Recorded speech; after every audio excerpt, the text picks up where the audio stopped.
各位弟兄姊妹，我哋每星期參與主日崇拜，係按上帝嘅吩咐喺主日呢個紀念主耶穌復活嘅一天敬拜佢，表明上帝喺我哋生命裏邊居首位。喺世上忙碌嘅生活當中，我哋分別呢一日為聖，實踐上帝要我哋享受嘅安息，亦都係我哋信徒集體嘅信仰敬拜見證。而喺崇拜當中，我哋會經歷唔同嘅禮序環節，藉住呢啲崇拜禮序嘅編排，幫助我哋喺聖會當中更好嘅向上帝獻上蒙佢喜悅嘅敬拜，並且得着我哋。唔同嘅教會同埋宗派都有自己嘅崇拜禮序傳統，冇絕對單一嘅模式。我哋香港堂三堂嘅崇拜嘅禮序大致都係一樣，只係早午堂嘅崇拜係以現代敬拜讚美為唱詩模式，中堂崇拜就以傳統聖樂同埋有詩班嘅獻唱。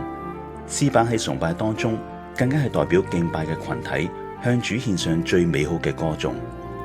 而中堂崇拜開始同埋結束，我哋有主禮同埋詩班嘅進堂禮同埋退堂禮，同時會唱此禮頌同埋差獻頌。但除咗呢啲之外，其他嘅崇拜禮序編排喺我哋三堂崇拜裏邊大致都係一樣。唔知道大家每星期嚟到參與主日崇拜，對呢啲嘅崇拜禮序嘅意義又係唔係明白呢？我哋每次崇拜開始嘅時候會宣布，我哋係奉聖父、聖子、聖靈嘅名舉行崇拜，然後我哋會一段嘅聖經作為宣召，宣召會眾同嚟敬拜上帝，然後我哋就會有歌頌讚美。今日我哋先分享下歌頌讚美呢個嘅環節。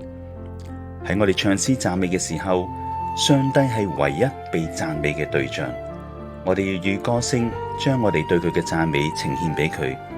所以音樂讚美唔係為咗討好或者滿足會眾，台下嘅會眾唔係音樂聚會嘅觀眾，台上嘅領唱、敬拜隊、詩班亦都唔係敬拜嘅焦點主角或者表演者。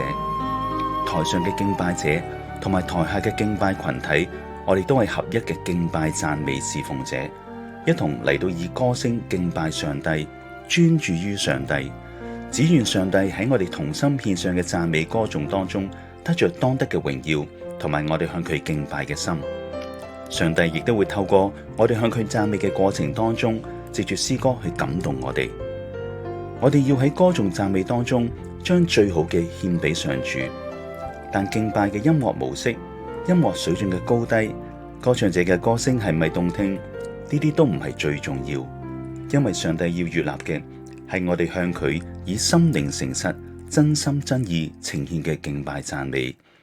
弟兄姊妹就願意我哋喺每主日嘅崇拜當中，我哋都能夠向主呈上我哋甘心樂意嘅歌頌讚美為祭，獻俾佢，蒙佢悅納啊！